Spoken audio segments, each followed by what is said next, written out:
So today's question is, how can I lead so that others may follow? Well, let me recommend a different question. Because I'm assuming you don't want followers that are going to just be waiting for you to tell them what to do. You want to create leaders. So what if we ask the question, how can I create more leaders in my organization so that I don't have so much stress following up on everybody? Because if you create leaders, you're creating individuals who are developing their competencies in order to meet their greater responsibility as leaders. So if you want to answer that question, before we do that, we're going to have to ask two other questions. Let's see what they are. The first question is, what do you do when people have ideas? Do you listen to them? Do you let them explore the possibility of applying it? Do you ask them questions about it so that they can solidify it and make it stronger so that maybe they can actually implement it? Or do you basically say, well, you know, I've already got it.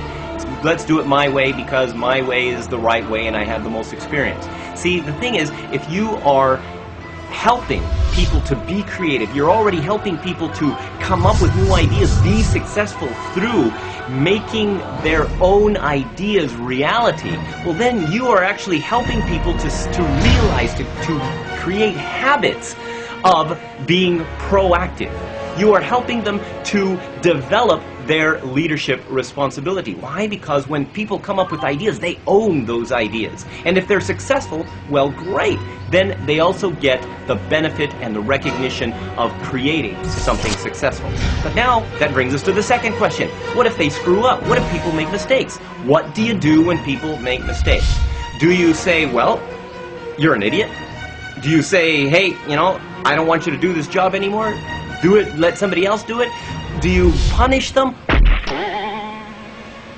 Because if you hammer your people, you're not going to be creating leaders. You are going to be creating scared followers. People who will wait for you to make a decision because they don't want to get in trouble in case they make a mistake. You want to create leaders, people who will take the initiative, people who are going to make decisions based on certain guiding principles that you have set forth based on your brand identity, and they are going to make decisions to make things happen. This is what you're going to create if you want to develop leaders. But what do you have to do? Well, first of all, you have to make the guiding principles. There has to be a fundamental list of what your organization represents and what every person is trying to do. If you go to a Starbucks, for example, you will notice a simple guiding principles frame that is in every single Starbucks. Try it. You'll see it. It's there. And look at it. It's a brilliant concept. It's a very simple way of saying, hey, this is what you represent, this is what our company represents, and this is how you can succeed if you make a decision based on any of these 8 principles. So work with your people to create a set of guiding principles. Simple guidelines that anybody, no matter at what level they are in your organization, can use to make an effective decision and be totally in line with what your organization represents. And guess what? There's a benefit to this, and that is that this is also going to help to create a culture that is more congruent with your organization's promise. Now, one more thing. You also need to help people to grow as individuals.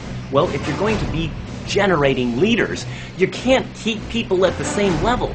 They have to feel like they are improving, like they are becoming better people, better employees. So why? Because they need to feel a sense of responsibility to help other people in your organization. You have to help them to grow. Set KPIs, performance indicators, that these people can stretch their competencies. Say, all right, well, here you go. You know, I understand that you're doing this, and this is a great job so far, but now you need to be just a little bit better and get them to see how much better they can be. Now, at first, there's going to be a little bit of resistance because people, well, you know, they see that extra work, but if you make it realistic, they're going to say, wow, okay, look what I accomplished. And the more they accomplish, the more they are able to accomplish, and eventually you're creating more successful people in your organization that respect you, appreciate you, and take the leadership initiative. So stay tuned for the next video where we'll be talking about the 3 characteristics of a great leader. This is Arthur F. Carmazzi wishing you great success. So if you like this video and you'd like to see more like it, visit leadershipfaq.com. That's leadershipfaq.com. Sign up and you get all of Asia's most asked leadership questions. And if you happen to have a burning question about leadership, email me personally at afc@carmazzi.net. This is Arthur F. Carmazzi wishing you great success.